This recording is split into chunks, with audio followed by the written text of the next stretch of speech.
Aluma Capital, celebrating a decade of trust, investing in your future. Dit is tyd vir volgende koerant en mediabesprekings en Gert van der Westhuizen sluit volgende ons aan. Goeiemôre Gert. Goeiemôre Jennifer en goeiemôre Peer. Meneer. Hoekom is jy die springmielies vanoggend? Goeie vraag. Dis al wat ek kan eet, so nou word ek al ek dink al word jy my gediskrimineer hierso. Oh Gert, ek Want is elke keer as so ek kom is daar jammer. goed wat ek nie mag eet nie en nou dat ek springmielies maar anyway. Hoekom het jy nie vir ons springmielies gebring Ek het nie vanoggend nie? geweet dis internasionale Ek springmielie-dag. voel word hierby gediskrimineer Gert dat jy dit nou nie bring nie. Gert, ons begin volgende by die begroting wat ter tafel gelê is, maar gaan dit goedgekeur word? Dis die groot vraag. Dis die groot vraag Jennifer. Ja, ek weet niks van die ekonomie af nie. So kom ons praat maar net oor die politieke aspek daarvan, maar die partye in die regering van nasionale eenheid wat nie kan saamstem oor die begroting nie. Baie mense reken dis 'n fout van die minister van Finansies. Hy moes voor hy hierdie ding ter tafel gelê het, seker gemaak het dat hy genoeg ondersteuning het vir die begroting om deur die parlement aanvaar te word. Maar nou is daar 'n hele parlementêre proses wat gevolg moet word. Dit sal uitgestrek word tot Junie. So daar's baie tyd om te probeer mense te probeer ompraat om jy weet hier en daar 'n aanpassingkie te maak, want elke departement se begroting word apart bespreek in parlementêre portefeulje komitees en alles voor nou 'n groot parlementêre debat gehou sal word. Ek weet nie hoe julle verloor die hele saak nie. Baie mense meen die DA moes nou maar aanvaar die 0,5% verhoging van die BTW eerder as die 2% verhoging wat aanvanklik voorgestel is. Die regering het geld nodig. Hy moet geld ergens vandaan kry. Songezo Zibi die leier van Rise Mzansi het mooi verduidelik. Hy sê eintlik konsentreer mense nou net op die BTW. Jy weet almal konsentreer op BTW en vergeet van die res van die begroting. Hy sê maar baie geld is nodig. Jy weet in KwaZulu-Natal moet daar omtrent 19000 onderwysers aangestel word. Dis geld. Jy weet ons het nog troepe in die DRK. Daar's geld vir nodig. Ek dink hulle het nog daarvoor ook geld begroot in die begroting. Jy weet daar's baie goed wat befonds moet word en waarvoor ons nie eintlik geld het nie. Ons kan nie geld leen nie. BTW is nou 'n maklike manier alhoewel dit die armes raak en dit raak ons ook wat meer geld uitgee as die armes. Ek sien hulle wil nou vir die armes daar 'n meer kos vrystel van BTW wat sal help. Ja. Maar ek dink die DA het ek nou ook gehoor, jy weet, hulle het nou 'n paar keer 'n bloukie geloop in die regering van nasionale eenheid met byvoorbeeld die Bella wet wat goedkeur is wat hulle nie van gehou het nie, die onteieningswet waarvan hulle nie gehou het nie, die nasionale gesondheidsversekering waarvan hulle nie gehou het nie. So hulle het nou gevoel hier gaan hulle nou vaskop. Jy weet om te wys hulle kan ook hulle het ook mag in die regering van nasionale eenheid en dis wat hulle nou basies doen. So ons sal nou maar kyk, stel dit die regering van nasionale eenheid in gevaar. Julius Malema lekkel sy lippe af. Hy het mos gesê hy's op standby as dinge verkeerd loop, as die DA nou wil kop uittrek. Daar's hy's ook natuurlik kwyt in die BTW gekant, maar ek het met professor Breakfast gister gepraat en hy sê man Julius Malema sal van hierdie sosialistiese retoriek vergeet as hy 'n paar ministers kan kry, dan sal hy baie maklik aansluit by die regering van nasionale eenheid. Ander sê weer nee, dit sal nie gebeur nie want dan verloor hy baie geloofwaardigheid. Maar ek weet nie of dit tot so baie sal pla nie want dit het al in die verlede gebeur. Hy het al klaar op soveel geloofwaardigheid verloor met die MK se opkoms in die laaste verkiesing. Ja, MK is natuurlik ook nou kwai gekant teen die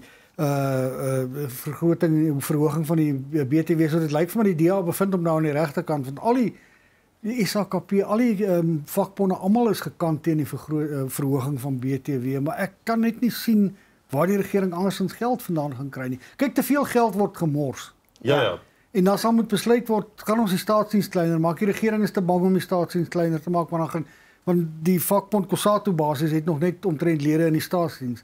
Jy weet so, hulle kan dinge vir die regering moeilik maak.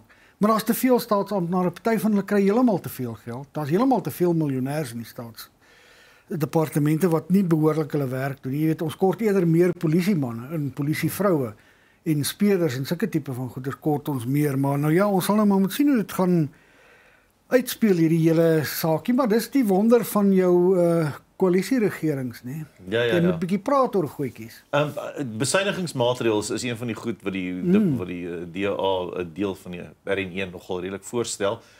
Maar is daar genoeg ondersteuning vir die ANC om in die parlement hierdie begroting deur te voer? Hoe werk die verhoudings van hy sal nou moet mooi gaan praat, Peer, as hy nou regtig wil kyk. Hy het 50% plus 1 nodig. So watter ander partye is in die regering? Kyk, MK en die EFF sê hulle steun glad nie die verhoging in BTW nie. So jy kan nie na hulle toe gaan nie. Jy kan na die IFP toe gaan, dit gee vir jou sê nou maar 4%. Goed gaan vir jou 1% gee. Rise Mzansi nie eers 1% nie, Action SA is ook kwaai gekant in die BTW, so die kans dat hulle dit gaan ondersteun is skraal. ACDP is teen die verhoging in BTW gekant, so die kans dat hulle die ANC sal steun is baie skraal. So dit lyk nie vir my in die stadium of die ANC by 50% plus 1 sal uitkom nie. Op hierdie stadium lyk dit meer soos 44%. Ja, dit lyk maar hier by 44, 45 daar rond 46, miskien is hulle baie gelukkig as jy weet, die Vryheidsfront Plus sal hulle ook nie ondersteun nie. En Zongezo Zibi hulle het nog nie besluit wat hulle gaan doen nie. Hulle wil eers die dokument behoorlik bestudeer wat eintlik almal moet doen. Jy weet, hopelik het almal tyd om die dokument behoorlik te bestudeer en te kyk wat die begroting presies behels. So ja, ek weet nie hoe hulle dit gaan deurkry nie, jy weet. Hulle sal maar mooi moet praat en dan moet kyk of kan ons hier en daar 'n toegewing maak en die party sal dit toegee. Dis maar die dier wat koalisieregerings is nie. Jy moet gereeld toegewings maak. Ja. Die DA voel nou net hy te veel toegewings maak. Weet ek sien Musi Maimane, ek weet ook nie of hy dit sal steun nie, maar hy bring ook maar bitter min steun na die partytjie toe. Jy weet die ITM sal dit nie steun nie en dan sal 'n paar ander linkse partye wat dit ook nie sal steun nie. Besuinigingsmaatreëls waarvan jy gepraat het, Kusatu is kwaai daarteen gekant. Die SHKP is kwaai daarteen gekant. Ek weet net nie waar dink die mense moet 'n mens jy sal ergens moet spaar. Ja. Want daar word heeltemal te veel geld uitgegee. Weet die president het eergister nou gesê hulle wil nou vrede in die Kongo bewerkstellig, DRK bewerkstellig, dat ons troepe kan huis toe kom. Dit sal vir ons staatskas baie goed wees, maar ek kan nie sien dat daar binnekort vrede bewerkstellig gaan word nie. Dit gaan 'n hele tydjie duur. Ja, jy is heeltemal reg in die sin van besuinigingsmaatreëls, maar ons terselfdertyd soveel partye wat daarteen gekant is van hulle sê ook dan gaan jy baie mense nie help deur dit te doen nie. Onder andere die EFF en die MK, maar terselfdertyd wil hulle ook nie BTW-verhoging hê nie. So hulle is baie meer gemik op persoonlike belasting en wealth tax wat moet verhoog word. Maar baie ekonome sê dit gaan ook nie help nie, want daai geld gaan net weer iewers anders uitgaan of land uitgaan weer mense sal dit doen. So die vraag bly staan, as jy nie hierdie wil hê nie, dan wil jy daai hê nie, so dan waar wil jy die geld vandaan kry? Want ekonome sê ook korporatiewe belasting gaan nie help nie, want dan gaan nie ook ekonomiese groei. Weet ek nou gister het MK so 'n lang verklaring gereik oor 'n people's budget. Nou beskuldig hulle die regering van steel en alles, maar dis nogal 'n bietjie ironies komende van 'n party bestaande uit beweerde staatskapers. Jy weet en ek weet nie die mense, jy weet die geraas wat hulle maak, dit word nie gerugsteun deur ordentlike voorstelle en beleid nie, jy weet. Ten minste al stem jy nie saam met die DA se voorstelle nie, ten minste is dit ordentlike voorstelle. As jy gaan kyk na Zongezo Zibi se voorstelle, dis ten minste ordentlike voorstelle, werkbare voorstelle. Ons kan nie nou ewe skielik net terugval na wat MK as sosialisties beskou nie, want dit gaan eenvoudig net nie werk nie. En wat MK as sosialisties beskou is nie noodwendig regtig sosialisties nie, dis maar meer MK se idee van sosialisme. En ja, nee, ek weet nie, dit gaan net nie werk nie, jy weet, Jennifer, maar ek weet nie, ons is in 'n moeilike posisie wat dit betref nie, met die geld wat opraak, uitgawes, jy weet, ons sit met al hierdie toelaas wat ons moet betaal vir mense, ons kan dit nie stop nie, want daai mense is afhanklik daarvan. Ja. En as jy dink wat jy met R350 'n maand kan doen, jy kan basies niks daarmee doen nie, van daai toelaas sal dalk verhoog moet word een of ander tyd, jy weet. En daar's nou uitgawes met die G20, dit gaan ons 'n paar miljoene, ja, ek wil nie presies sê hoeveel nie, maar dit gaan ons geld kos, jy weet. Baie goed kos ons geld. Iemand het selfs voorgestel ons moet ons missies in die buiteland verminder, want ons het te veel ambassades. Maar ja, ons het al daaroor ook gepraat, nee, mens moet kyk, jy moet daarom verteenwoordiging in die buiteland hê as jy met mense wil praat oor handelsooreenkomste. Ja. So dit is baie moeilik. Ek is baie bly ek is nie die minister van finansies nie. Nee, ek ook nie, Gert. Gert, dan Bushiri kan aan Suid-Afrika uitgelewer word. Ja, dis daarom ten minste een oorwinningkie vir Suid-Afrika die afgelope tyd. Daar self verklaarde profeet. Eers ek wonder hoe jy mens jouself 'n profeet verklaar. Ek is nou profeet Gert. Ek gaan nou voorspel. Dis vreeslik nie. Maar die aanklagte wat hulle van verdink word is hy en sy vrou is nou dis nog ernstig, dis bedrog, verkrachting en die nie nakoming van borgtogvoorwaardes en destyds het hy nou nie die voorwaardes nagekom nie en hy het Malawi toe gevlug, maar nou het ons daar 'n uitruil ooreenkoms met hulle beding en die Malawi se hof het dit goedgekeur wat 'n baie goeie ding is. Ek hoop hy kom hierson, hy staan tereg want hy het baie geld uit kwesbare mense ook gemaak. Jy weet, dis wat hierdie profete baie keer doen, jy weet, hulle beloof vir mense die hemel en die aarde en melk en honing en allerlei goeders, maar hulle vat maar eintlik net hulle geld en dis nou een van die tipes dink ek wat Bushiri was en dis goed dat hy hier terug is in Suid-Afrika om tereg te staan. Ja, dit is definitief een van hierdie stories wat mense jy weet beter laat voel om te weet geregtigheid gaan moontlik geskied en selfs hulle het gesê selfs sal hulle appeleer teen sy appel ook. So dis goeie nuus, Gert. Ja, en dit lyk of die nasionale vervolgingsgesag regtig baie goeie werk in die opsig gedoen het. Jy weet ons praat altyd oor die Guptas wat nie uitgelewer word nie. Daar het NVG ook baie goeie werk gedoen. NGV baie goeie werk gedoen, maar ek dink Dubai was daar die speek in die wiel gewees. Maar hierdie goed is nie maklik altyd nie, jy weet. So ek dink dis nog 'n pluimpeel in hulle veertjie in hulle hoed. Gert, dan druk is nou op Rusland vir die vredesverdrag. Ja, daai storie raak nou baie rof. Ek sien gister was meneer Putin daar in Kursk gewees wat 'n deel van Rusland wat Oekraïne ingeval het en hy het sy kamoufleerdrag aangehad. Nou ek moet sê hy lyk nie so goed in kamoufleerdrag of oorlogsdrag as Zelensky nie. Hy lyk maar vir my bietjie of hy eerder sy soet moes aangehou het. Die kamoufleerdrag pas nie by hom nie, maar hy het nou daar gesê, jy weet, ons gaan die stryd teen die vyand voortsit en die vyand moet hier verwyder word, maar nou het Amerika weer die druk verplaas op Putin om die 30 dae vredes ooreenkoms aanvaar, skietstilstand vir 30 dae sal daar behoorlik gepraat kom word. Waarnemers sê dis baie moeilik om so iets toe te pas omdat die oorlogslinie so groot en so lank is. Jy weet, dit is baie moeilik en niemand vertrou Rusland nie. Niemand vertrou Rusland nie. Jy veral nie Zelensky nie. Hy sê, hoe kan jy Rusland vertrou as hulle hoeveel ander ooreenkomste verbreek het in die verlede? So hierdie ding gaan baie moeilik wees. Ek sien Amerika dreig nou Rusland met ekstra sanksies en allerlei goed. Dit sal Rusland seker seer maak, maar hy het die laaste 3 jaar geleef om sanksies te oorkom, jy weet, om maniere te vind om by die sanksies verby te kom.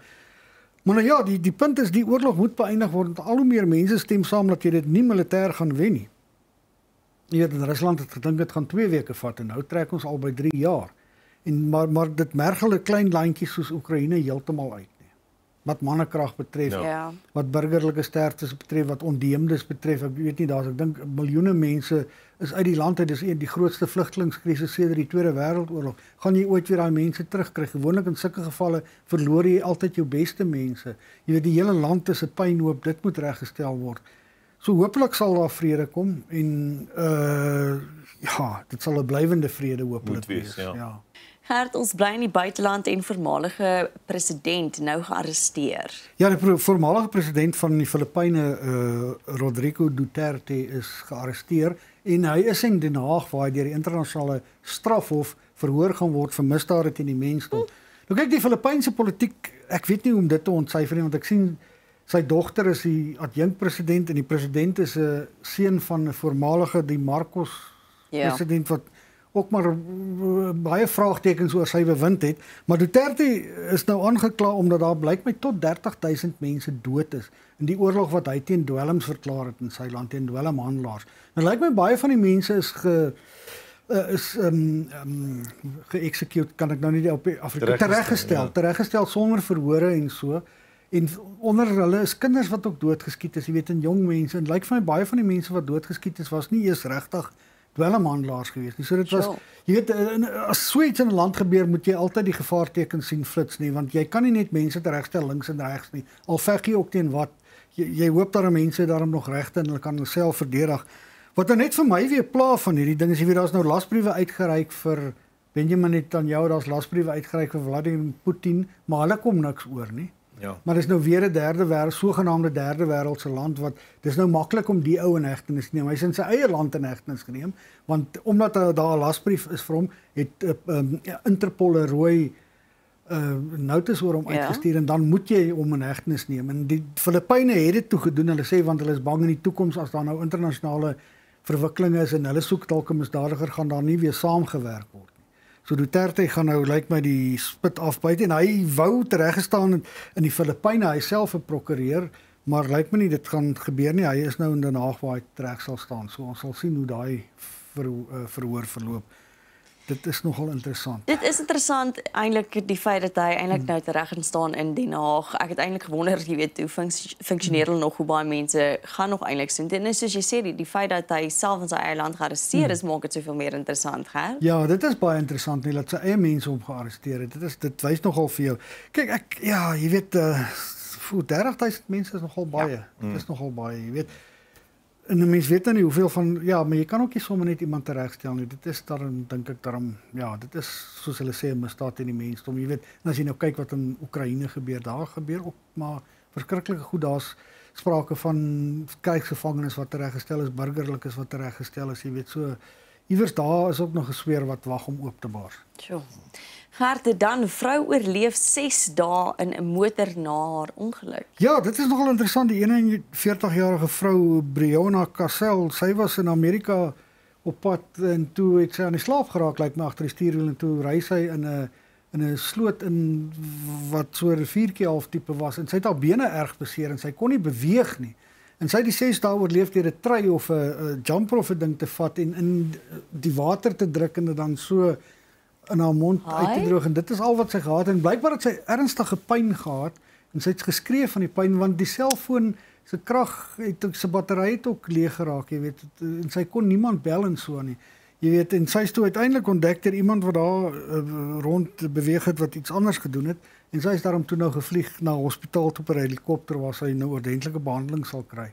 Maar dit is, was jy nogal die mens as hy wil oorleef kan daar of hy of haar wil oorleef is daar 'n maniere altyd nie al is dit hoe moeilik maar dit is interessant dat sy oorleef het en 'n mens het nogal bewondering vir iemand wat so iets reg kry. Ja, dat sê in die berig haar bene was gebreek en vasgekeer, vasgedruk, vasgepen, en ribbes gebreek en sy het bietjie bekommerd geraak want sy voel iets in haar lyf is seer. Dan sy het nie geweet haar ribbes gebreek daai tyd nie. En dan vir 6 dae lank met 'n trei wat jy in die water gooi, nader trek en uitdruk in jou mond.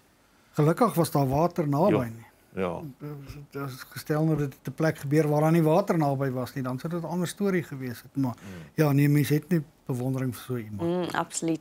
Dan Gert, ek was redelik geskok hieroor, meer as 23,000 honde in die laaste dekade in Brittanje gesteel. Ja, dit is nogal skokkend, Jennifer, en van hulle is net 'n bietjie meer as 5,000 teruggekry, jy weet. En soos iemand die in 'n storie sê, 'n hond vergeet nooit sy of haar mense nie, dis verskriklik. Daar is nou 'n wetgewing ingestel in Brittanje en Noord-Ierland dat as jy 'n hond ontvoer of steel, dan kan jy tot 5 jaar tronkstraf kry en 'n boete of albei. En toe dit nou bietjie meer afgeneem, maar verlede jaar is daar nog steeds hier by 1800 honde gesteel. Ek dink die groot gunsteling is die Franse bulhond. Want hy kos tot 5000 pond as jy eene koop wat nogal 'n hele paar rand is, nee. En ek daai is nou wat is daai lelike goedjies is glo Rottweilers. Maar ek weet nou nie iemand sal hulle seker ook wil steel want dit lyk by die mense wat dit steel teel met hulle en hulle verkoop hulle weer en so jy kan dan 'n Franse bulhond vir 'n winskoopie kry. Maar dis verskriklik, jy weet, hulle praat hier ook met 'n vrou wie se Jack Russelltjie gesteel is op 'n golfbaan en dis al 15 maande dink ek wat die hond weg is. Sy mis dit. Sy kan nie dink dat so 'n klein sielietjie so groot verskil in jou lewe maak nie. En almal wat diere het sal nou weet nie hoe dit is. Dis soos kinders vir 'n mens, jy weet. En dis verskriklik as die goed gesteel word. Maar dit lyk my daar is nog steeds 'n mark vir gesteelde honde. Solank daar 'n mark vir gesteelde honde is, sal honde gesteel word. Dis skokkend vir my. Dis skokkend, dis regtig skokkend. Jy weet, hier by ons hoor jy gereeld van 'n kar wat gesteel word met die hond binne en of 'n kar wat gekaap word met die honde binne in. En dis vir my net so erg nie. Dit is net verskriklik, jy weet. En arme hondjies van hulle is maar liefdevolle goedjies. Tel hierdie as diefstal of ontvoering? Wel, hulle sê hierso, lyk my dit tel as albei as ek dit so verstaan, Peer. Want dan hoor ek wat julle sê, maar dit maak ontvoering van 'n dier. Ja, daar's 50 mense per dag wat in Suid-Afrika ontvoer word. Ja, dis waar. So oor 'n dekade daai hoeveelheid in die Verenigde Koninkryk kom. Haai nee, ek voel jammer vir my hond. Ek voel jammer vir die honde, maar dit is nou 'n sogenaamde okay, hulle het nou nie dieselfde probleme as ons nie. Ons moet dit as so verstaan. So dit is by hulle 'n groot issue. Hier by ons word nie meer honde gesteel, maar by ons is daar ander groter issues. Maar dit is 'n kwessie by hulle en 'n mens het begrip daarvoor. Wat my interessant is dat die feit dat die fondse verhoog vir honde steel, toe raak die voorvalle, die insidente bietjie minder. Hier by ons gaan niemand dit skrik niemand af. Hier skrik geen fondse iemand af nie, want ek sien mense vra al hoe meer vir die doodstraf. Dit gaan mense nie afskrik nie, want jy pleeg 'n misdaad nie omdat jy dink jy gaan gevang word nie. Jy pleeg hom met die wete of jy dink dat jy gaan wegkom daarmee. So niks skrik jou af hierso nie. En by ons word mense ook nie genoeg gestraf nie. Mense word nie gesien dat mense gestraf word nie. So dis 'n probleem. Ek wil net sê ek dink as iemand vir Lizzie steel gaan hulle net weer terugbring vir my want sy het 'n bietjie van houding. Ja nee, sy is 'n bietjie temperamenteel. Sy kwaai. Ja, Gert, sy Sy is nie klein, Jennifer. Ja, maar maak nie saak nie, sy dink nie so nie. Gert, en dan laas toe ons bly so by die honde. Hond skiet eienaar in bed. Ja, dit is nou in Amerika waar die mense baie agterloosig is met hulle wapens. Ek wonder, dis nou nie die hond op die foto nie, dis net 'n foto waar Okay, verskyn om die storie te illustreer. Ja. Hy het nou op die bed gespring en die wapen het op die bed gelê en hy het toe sy poot op die sneller greep op 'n manier gekry en die skoot het afgaan en die man hier in die been ergens getref. Maar die ergste van alles, dis nie die eerste geval van 'n hond wat 'n mens skiet in Amerika nie. 2 jaar gelede het 'n Duitse herdershond 'n 30-jarige man in Kansas doodgeskiet toe die hond op 'n jaggeweer getrap het. En in 2018 is 'n 51-jarige man van Iowa deur sy pitbull Labrador kruising in die been geskiet. Ja. Ek kan nie verstaan dat jy 'n gelaaide wapen in 'n huis neersit waar 'n hond daar naby kan kom nie. Maar nou ja, dit is net in sekere lande waar sulke goed kan gebeur. Mag ek sê ek ruik 'n rot in hierdie spesifieke geval. Hulle sê hier, Kirkwood, die ou wat raak geskiet is in Memphis. Hulle sê nadat die geweerskoot afgegaan het toe die pitbull kwam suis nou op die vuurwapen getrap het en hom in die been gewond het. Sê die polisie, hulle kon nie die vuurwapen vind nie. Want Kirkwood se vriendin Is met het die glo vuurwapen na al die weg, voorval die huis met die vuurwapen verlaat. En ek al Maar die polisie het die voorval as 'n ongeluk aangedui, maar hulle moet seker maar verder ondersoek instel. ongeluk. So dink jy die vriendin het die hond Ek dink hulle wederregtelik albei beskuldig? ek dink hy het gesê vergewe my asseblief, jy het my in 'n lelike plek gevang met iemand anders. Ja. Toe skiet jy my in die been, maar vergewe my asseblief. Toe sê sy, "Oké, ons gee die hond die skuld." Ek dink sy het hom betrap. Daar. En dis nou jy's 'n spelerige pitbull. Nou is dit die pitbull se skuld. Nee. Pitbulls kry die skuld vir baie goed. Nee, hoekom is die vrou weg met die vuurwapen? Wat sê jy, Jennifer? Nee, ek weet nie, Gert. Ons wag, ons kyk oor 5 jaar as dalk op die Crime Channel. Die vrou sê die hond se naam is Oreo. Ja, En Oreo. Sy sê hy's 'n spelerige hond en hou daarvan om rond te spring. Lyk my die eienaar ook. Alle honde spring maar rond deur, ja. Gert, baie dankie vir die saamgesels vanoggend. Dankie, Jennifer. Dit is Gert van die Westhuizen, bly gerus ingeskakel net en dan gaan ons voort. Aluma Capital, celebrating a decade of trust, investing in your future.